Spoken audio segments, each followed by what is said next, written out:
Hi, my name is Lisa, and if you're new to our channel, we welcome you. And if you are coming back, we are glad to see you here. We love encouraging others to raise and grow their own food and cook with healthy, nutrient-dense ingredients.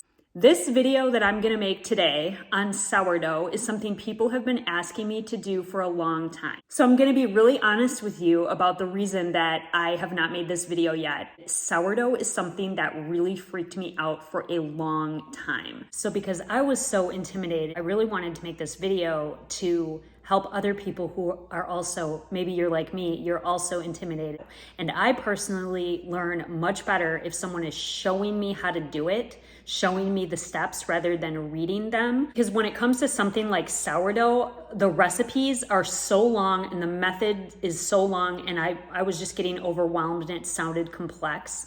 And so once I took the time to learn it, I was like, okay, I need to make this so that other people who are intimidated by sourdough can really see how easy it is. The inspiration from this sourdough came from a blog called Little Spoon Farm, which I will link below. I truly believe that this is one of the most rewarding things that you can learn to do as a homesteader, or even just as somebody who wants to eat healthfully and bake your own bread.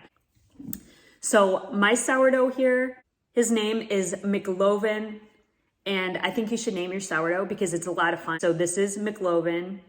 If you know, you know. So you're gonna wanna start out with fed sourdough, and you want it to be nice and bubbly and active like this. I know it's ready to bake bread because it has doubled in volume. So this is nice, active sourdough. So a couple tips. You need a Dutch oven.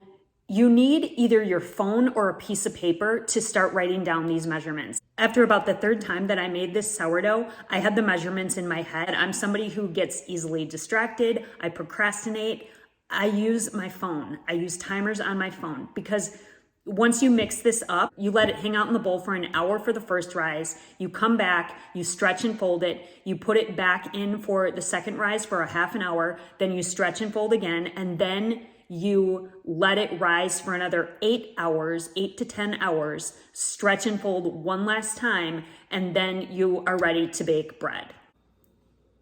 Okay, so the first thing I'm going to do is level out my scale. And then I'm going to weigh the bowl that I'm gonna be using. It really, really helps if you use the same equipment each time. Okay, and then next to this, I'm going to add 50 grams of my sourdough starter. It really, really helps to use a scale. And there we go, 50 grams of my active sourdough starter. And now I'm gonna go set this aside because I am not putting it back in the fridge because I wanna make some crackers later. So next I'm adding 350 grams of warm water. I got just a little bit too much in there, so I'm just gonna use a tablespoon to get some of it out until it is where I need it to be. There we go. Now I am going to add 500 grams of whole wheat flour because I'm making whole wheat sourdough. So I'm adding 500 grams of whole wheat flour to this. Okay, that's perfect. Okay, next I'm going to add 10 grams of salt, and I like to use the Himalayan pink salt.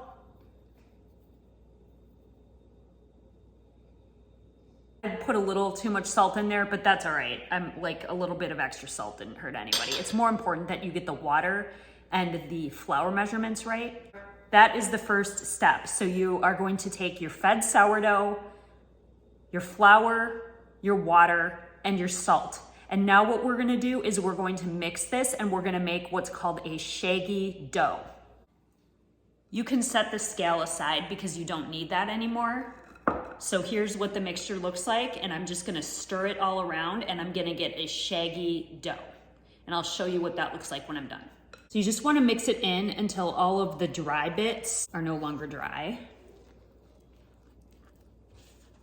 When you're baking with whole wheat as opposed to white flour, you may need to add a little bit more water.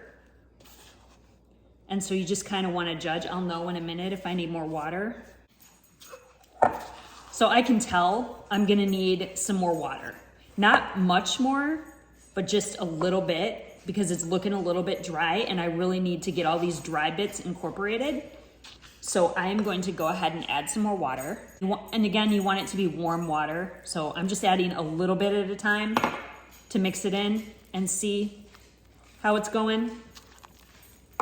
And I'm not an expert level sourdough maker. I'm definitely a beginner. So if you've got some tips, if you see me doing something all wrong, feel free to let me know. But this has worked for us and it's made some really good loaves of bread. And so I've been very happy with the results. So the next thing to do is to cover this with plastic wrap, and I'm gonna let it sit for 1 hour. You could also use a tea towel. So there we go. I'm gonna let this sit for 1 hour. I put a timer on my phone, so I know exactly when to come back to it, but this is going to be the first rise. So to do the stretch and fold, all you're gonna do is you're going to take this dough and you're gonna fold it over itself 4 times. So this is 1. Then I'm going to turn the bowl. Then I'm going to do it another time. Then I'm going to turn the bowl. Then I'm going to do it a 3rd time. Then I'm gonna turn the bowl. And 1 more time, which would make it the 4th time.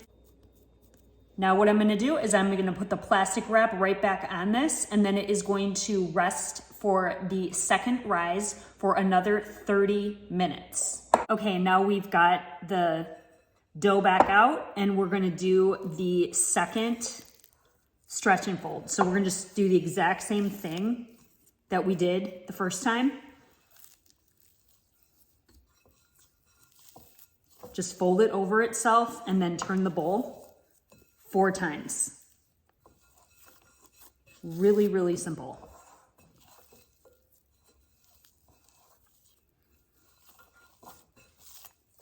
That's it.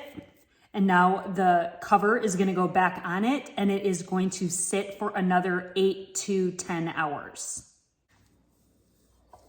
Okay, so now I need another bowl and I need a sheet of parchment paper.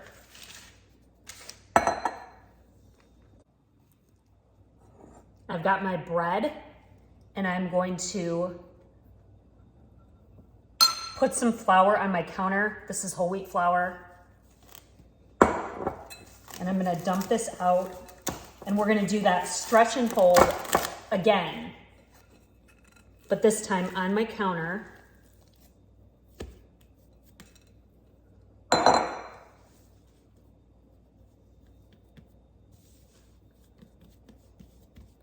So just like we did in the bowl, except this time I'm covering it with flour and I'm just gonna do that stretch and fold again. So here's 1, I'm gonna turn it.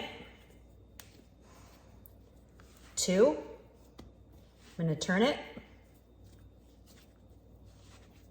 3, I'm gonna turn it, and this is the 4th one.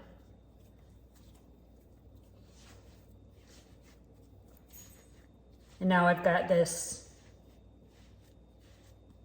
nice little ball. And what I'm gonna do is I'm gonna get that bowl that I just got out. I'm gonna put my parchment paper in the bowl. Then I'm going to put the bread in the bowl. I'm gonna cover that up and we're gonna let it rise for its final time. And this time it is going to rise for 1 to 2 hours. So I'm gonna check on it after an hour and see what it looks like. If it looks like it needs to go a little bit longer, I'll leave it a little bit longer. But usually after about an hour, I'm good to bake. So we're gonna go ahead and cover it back up with our plastic wrap or your tea towel, and I'm gonna let it rise for another 1 to 2 hours. Okay, so now that I know that my bread is ready to go in the oven, what I'm going to do is I'm going to get a cast iron Dutch oven. You can use any Dutch oven you like. I'm just using a cast iron. And I'm going to heat it up with the lid on in the oven. I'm going to put it on 450 degrees and let it heat with the lid on it. And then when it gets heated to 450, I'm going to take the lid off. I'm going to put my parchment paper with my bread inside. I'm going to score my bread, and then I am going to put the lid back on it, and I'm going to put it in the oven, and I'm going to bake it for about 20 minutes. Then I'm going to take the lid off it, and I'm going to let it finish baking for another 15 to 20 minutes. Okay, so my bread has risen for the sufficient amount of time, and now I am going to score it. I'm not great at this. I'm just going to do my best, but basically what you're doing is you're just making some cuts in the bread so that it doesn't explode on the side, and it just makes it prettier. So I just kind of did a cut down the middle and then some little ones, so that's what it's going to look like. And so now we are going to get that cast iron Dutch oven out of the oven. Okay, so now I've got that cast iron out of the oven. I'm going to take the lid off. It's piping hot, so make sure that you're wearing oven mitts. Then I'm going to carefully lift my bread out of the bowl and put it in here, put it in the Dutch oven, put the gloves back on, and then I'm gonna put the lid back on, and it's gonna go back in the oven for 20 minutes.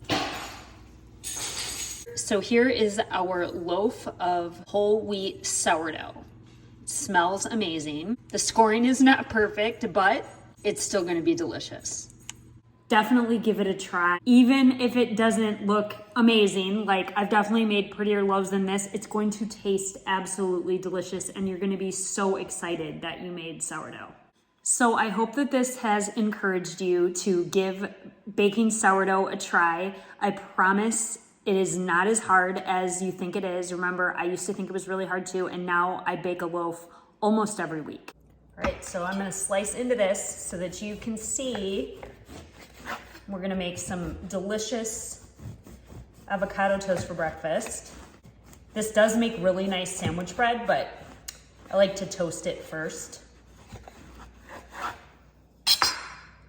But you can see, absolutely delicious whole wheat sourdough.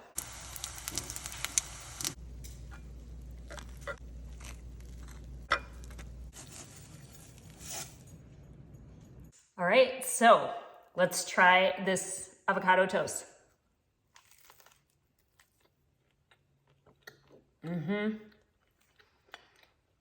Absolutely delicious. So we've got homemade whole wheat sourdough, avocado, a farm fresh egg, and everything but the bagel seasoning. You gotta try this.